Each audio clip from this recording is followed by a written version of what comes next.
Hello అండి. Welcome back to my channel Kausha Kutti vlogs. అందరూ ఎలా ఉన్నారు? నేనైతే బాగున్నాను. మీరు కూడా ఎలా ఉన్నారో కామెంట్స్లో అయితే తెలియజేసేయండి. మీరు కనుక మన ఛానల్ని ఫస్ట్ టైం చూస్తుంటే కనుక మన ఛానల్ని అయితే సబ్స్క్రైబ్ చేసుకోండి. అలానే ఈ వీడియోని స్కిప్ చేయకుండా లాస్ట్ వరకు చూసి ఒక చిన్న లైక్ అయితే చేయండి. నేను మిమ్మల్ని రిక్వెస్ట్ చేస్తున్నాను. ఎందుకంటే ఈ వీడియోకి లైక్ చేయడం వల్ల వీడియో అనేది ఇంకొంతమందికి అయితే వెళ్తుంది. అలా మా డాడీ వరకు చేరాలి అని అయితే నేను కోరుకుంటున్నాను. ఏంటంటే వీడియో స్పెషల్గా మా డాడీ కోసమే చేస్తున్నానండి. ఈరోజు మా డాడీ బర్త్డే అండి.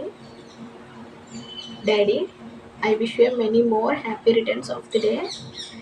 నేనైతే మిమ్మల్ని చాలా మిస్ అవుతున్నాను. నేను మీతో డైరెక్ట్గా మాట్లాడి మిమ్మల్ని ఫేస్ చేసేంత ధైర్యం అయితే నాకు లేదు.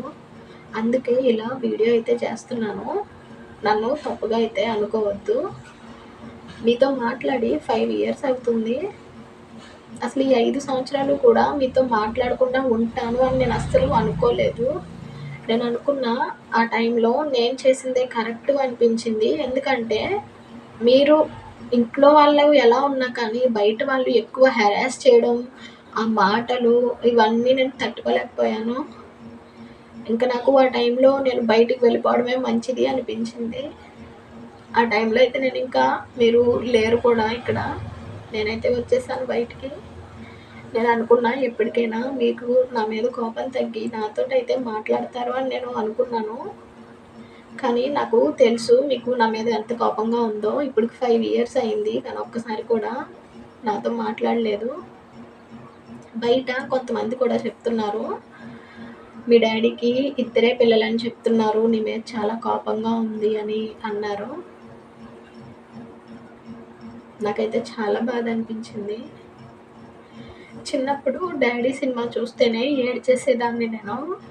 మీరు మా కోసం చిన్నప్పటి నుంచి కూడా బయట ఉండి ఎంతో కష్టపడి మమ్మల్ని పెంచి బాగా చదివించి అందులోకి నన్ను చాలా గారంగా చూశారు. నేను డాన్స్ చేస్తానంటే డాన్స్కి పంపించి, యోగా చేస్తానంటే యోగాకి పంపించి నన్ను చాలా సపోర్ట్ చేశారు. కానీ నేను మిమ్మల్ని అయితే చాలా బాధ పెట్టాను.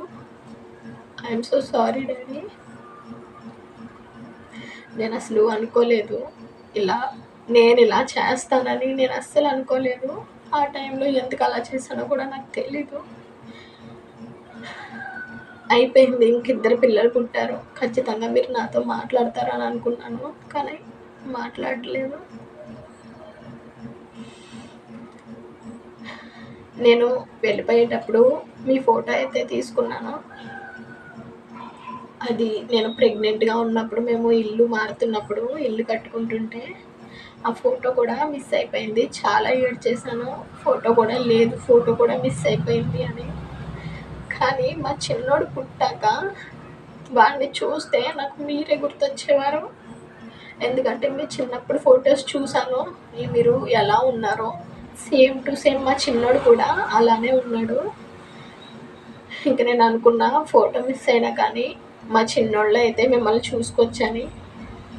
అలానే మా చిన్నోళ్ళు మిమ్మల్ని చూసుకుంటున్నాను. మీరు ఎక్కడున్నా ఎలా ఉన్నా సంతోషంగా ఉండాలి అని అయితే కోరుకుంటున్నాను.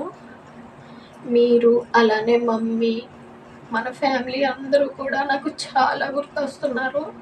మీ అందరినీ కూడా నన్ను క్షమించమని కోరుకుంటున్నాను. ఎప్పటికైనా క్షమిస్తారనే అనుకుంటున్నాను. నాకంటూ ఆ దేవుడు ఒక్క ఛాన్స్ ఇస్తే నేను కోరుకునేదల్లా ఇదొక్కటే, మీరు నన్ను క్షమించాలి అని. ఈ వీడియో అయితే మీ వరకు చేరాలి అని అనుకుంటున్నాను. I'm so sorry daddy.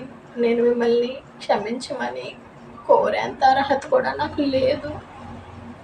మీరు నన్ను ఎప్పటికైనా క్షమిస్తారు అని నేను అనుకుంటున్నాను. Once again happy birthday daddy. Miss you.